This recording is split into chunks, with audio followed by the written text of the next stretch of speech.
Hey, I'm your host, Wes Walters, and today's topic is when employees break the rules that they know they should not be breaking. I'm talking about established rules, rules that are in the employee's handbook. But for whatever reason, they say, yeah, forget your rules. I am going to do what I want to do. So we're talking about something that happens more often than we'd like to admit. We're talking about employees vaping in front of customers. We're talking about employees venting in front of customers. We're talking about maybe employees talking about a bad experience with a prior client in front of a current client. Yes, it goes on, and these things happen over and over. In my case, personal example, I was at let's say, a carrier store. And this carrier store was, well, we don't want to disclose the name of the company when something goes wrong. So if I told you the color of the company, you're going to automatically know. But let's just say I am a customer of that company, hence why I was there. So story time, get around. So I walked in. First of all, I made an appointment, and when I got to the location, I called corporate, said, "Hey, I want to make an appointment. I really want to be in and out. Can you assist?" Said, "Absolutely, Mr. Walters. You are scheduled for blank time at blank day at this location." I said, "Fantastic." Got there 15 minutes early. I didn't sign in because I have an appointment. I'm assuming no one. When I walked in, employees looked at me. No one addressed me. No one acknowledged me. "Hey, welcome to our store. Thank you for spending money with us. If you're here, you're probably here to spend money, and we appreciate that. Come on in." None of that. So employees looked at me. Yeah. Employees looked at me like, "What are those?" and went back to the merry way. All right. 3 minutes before my time, I flagged someone down. I said, "Hey, Mr. Walters, I have a 3 o'clock appointment." Appointment? Like, we don't do appointments here, sir.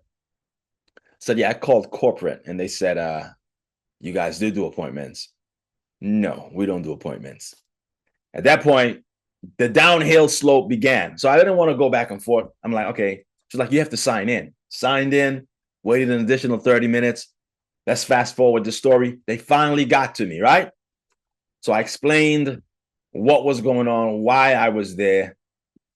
That's another story. That's another podcast episode.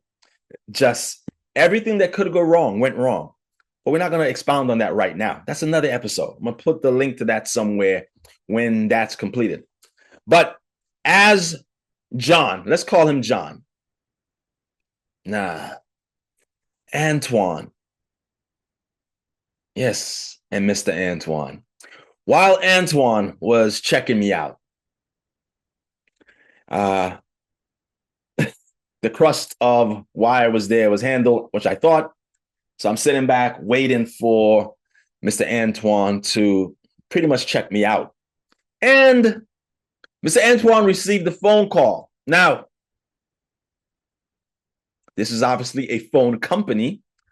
I would not be too upset if the phone rings because, like me, I like to call in, not offended. But that's not what type of call this was. No. That would be too easy. And if that was the case, it would not be, and it would not make an episode of Sucks. Super unprofessional customer experience. So this was a call where it was a personal call, not your average personal call. I know what you're thinking. His mom called.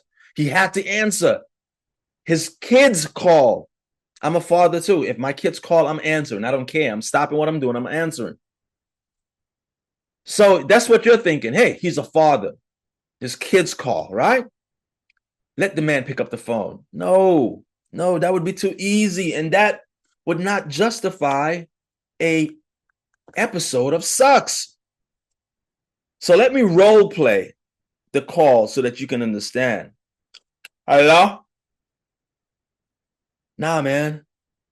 So at this point, he had the option. He was at a crossroad. He had the option of saying, hey, I answered because I saw it was you. You're my brother. You're my cousin. You're going through some hard times. I just wanted to be sure that you're okay.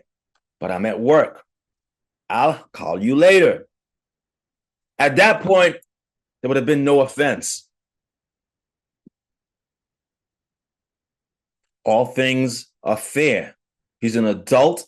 If someone on his favorites list makes a call to him, that means it's an emergency. Brother, please take that call. Be sure that they are okay. But that's not what happened. So I knew it was going to be a long call when it went from this to this. I was like, okay. It's like he's not getting off right now. And now, if you're familiar with the islands in the stores, they are probably 3 feet wide. So he was here and I was there, like right up to him. It's a 3 feet wide table. And he is going on. He's like, man, it was sick. It was sick. Yeah, it was sick. You saw what she had on? Oh, hell no. Yeah. She was wilding. She was bugging. Mm-hmm. And he started the like a female. And I'm like, my knee-jerk reaction is like, sir, can you just check me out? Because obviously when you begin to multitask, it makes the initial task go longer. So I'm now, for me, because I teach customer experience, I teach customer service, I go from calm to like volcanic in a nanosecond. Not outburst, but in my mind, I'm like, okay, immediately I start critiquing everything. So you got a nanosecond to get off this phone or stop talking or change the conversation. See, if you're going to do that, you got to have codes. See, when I used to do that, I would have codes. I would be like, yeah, National Geographic was, that episode about the plants really, really did something to me. And then you saw the way how Jesus looked at Saul. Yeah, that's when I knew it was over. You got to have codes. But this gentleman had no codes. He was just like, whatever. You saw what she had on? Yeah, she was out of line for wearing that. Like, I would never wear that. Like, yeah, tomorrow, like, you gonna pick this stuff up? Nah, I don't have no liquid cash on me. I kid you not. These were the conversations he was having. And I'm to the stage in my life where I don't give it unsolicited advice. If someone doesn't ask, especially with the young people, like they will shoot up the school, they will shoot up the building, they will spaz out, and I like my life too much. Gone are the days where I would even say, let me speak to a manager. I'm like, you know what? Just let this business fail. That's where I am. Like, I'm to the position, I'm in a place in my life right now. I'm just like, the fittest of the fittest will survive. The fittest of the fittest will survive. Let this business fail so that someone who really values a customer to take this office space. This is a great brick and mortar. A business that really values customers will do great here. You and the management here don't deserve this beautiful establishment, these beautiful four walls. You don't. The businesses that deserve brick and mortars know how to value a customer. You should just consider doing online business. Have you considered e-commerce? And I'm no shit on e-commerce. E-commerce is where it is. But when you're able to do e-commerce and brick and mortar, salute. Because just the least alone, electricity, Wi-Fi. Like having a brick and mortar, whenever you see someone who has the brick and mortar, whenever you see someone who has a brick and mortar, they are really, I won't say really, but give much respect to someone who has a brick and mortar, because e-commerce is one thing, but just the operating expense of a brick and mortar, electricity, water, a break room with microwave, snack machine, Wi-Fi. Sometimes they have landlines. All of this before you make $1. So whenever you see brick and mortars, you really have to give them respect. Like, especially like not a franchise, but a independent business owner that has a brick and mortar. Don't go in there and shoplift. Shoplifting can destroy, annihilate those type of businesses, because it depends on what industry they're in. The margins are pretty small. So someone who doesn't even respect the customer don't deserve that brick and mortar. So why does this happen? So before we can solve the problem, we have to understand the root cause. Because when an employee does something that they know they're not supposed to do in front of a customer, it rarely just comes out of nowhere. There usually is a warning sign, signs that leadership fail to address. Again, that L word, leadership. So here are the most common reasons why this happens. Reason number one, disengagement. You see what happens when an employee is checked out mentally? They stop caring. They're like, I don't care. If they fire me, whatever. If I keep the job, I'm just going to do just enough to keep the job. So an employee who feels overwhelmed, overlooked, burnt out are more likely to vent and display or exhibit poor behaviors in front of a customer. Reason number two, poor training. This could have been something that, hey, this employee at the last company, this was acceptable. And at this company, they felt that, hey, I did it at my last company. This is the way they drop fries over here. I should be able to drop fries this way over here. So maybe this employee was not properly trained. In this case, it wasn't, because this person seemed like they were not a manager, but they were right beneath a manager. This was almost like a manager in training. So in this case, poor training was not the issue here. Reason number three, inconsistent accountability. Hey, these are the rules. Someone does it, you check them. Someone does it tomorrow, yeah, let it slide. Someone does it on Wednesday, you check them. Someone does it on Thursday, hey, don't let it happen again. Inconsistent accountability. You as a business owner and manager, you are creating a monster from within with inconsistent accountability. Reason number four why this happens, stress and overwhelm. A little bit about that when I covered it earlier, is that these employees feel rushed, they feel overwhelmed, they're overworked, they're overbooked. And at this point, it's like, okay, analysis paralysis in the form of I can do whatever I want. All right, so what do you do about this?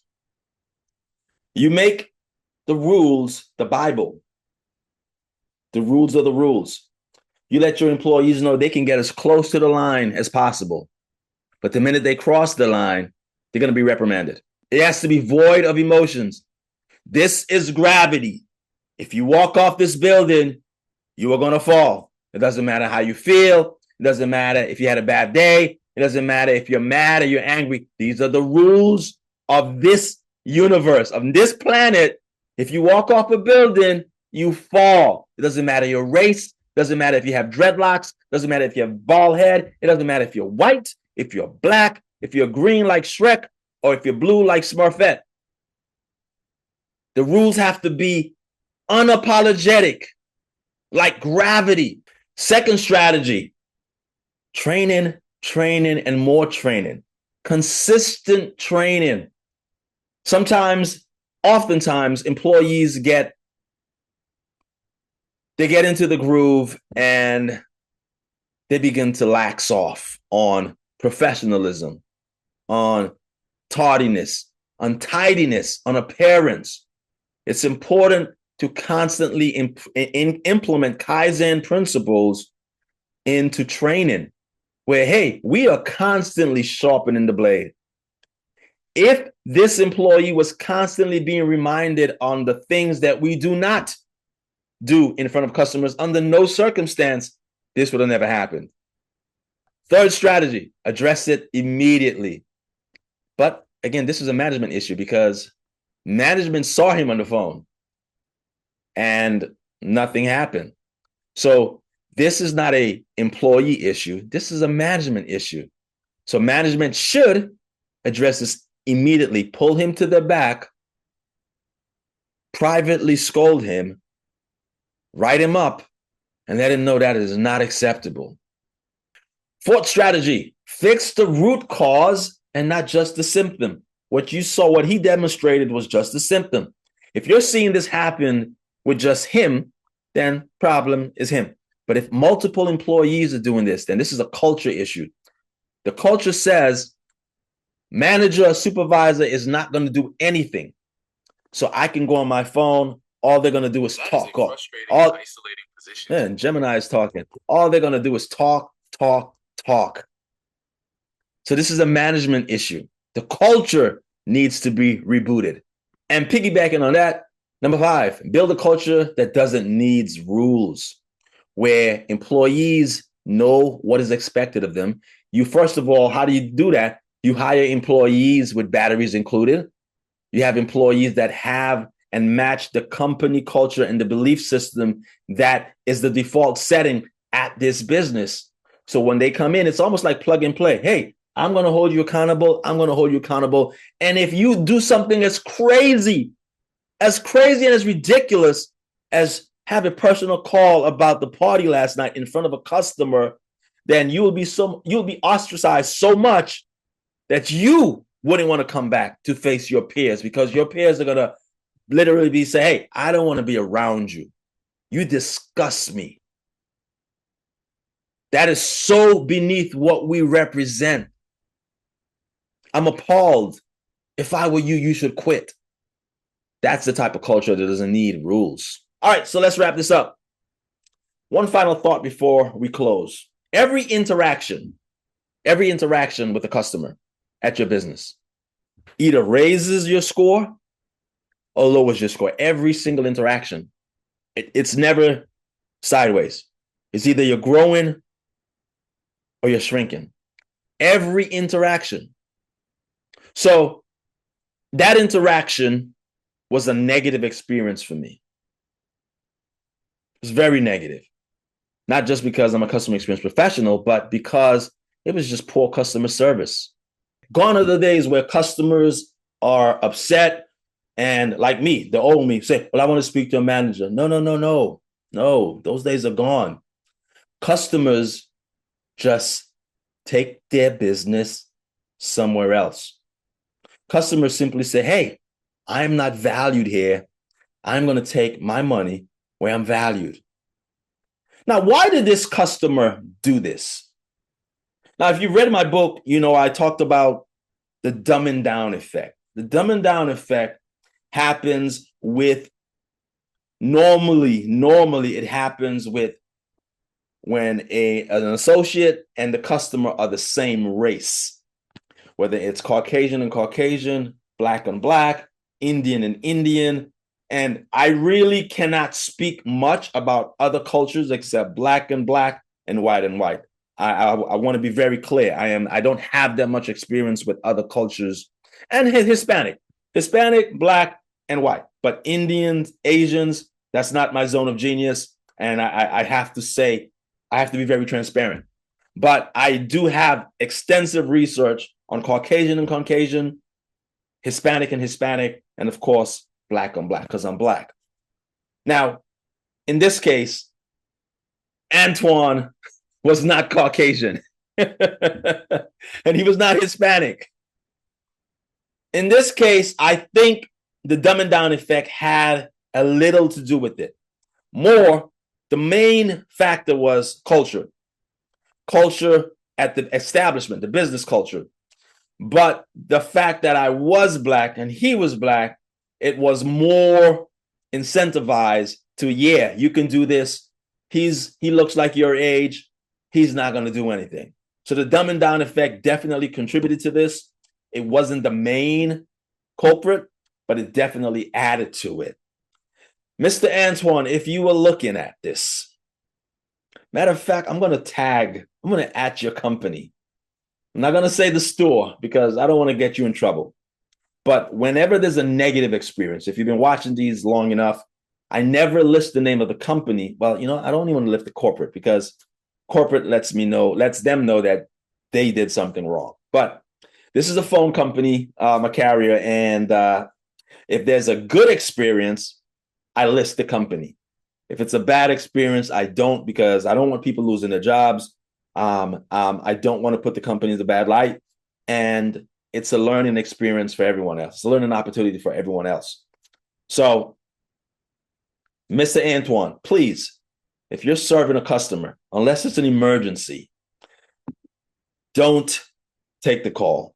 If you do take the call because you thought it was an emergency, once you find out it's about the club last night, you let them know, hey, I'm at work, providing for my family. I'm at work, earning an honest wage. I'm at work, serving a customer at his world-class level. I have to go. End the call, serve the customer, and then on your break time, you can call back and talk about what she was wearing, what happened last night, why the fight occurred, and how you made it to work the following day after all that happened that night. Take care.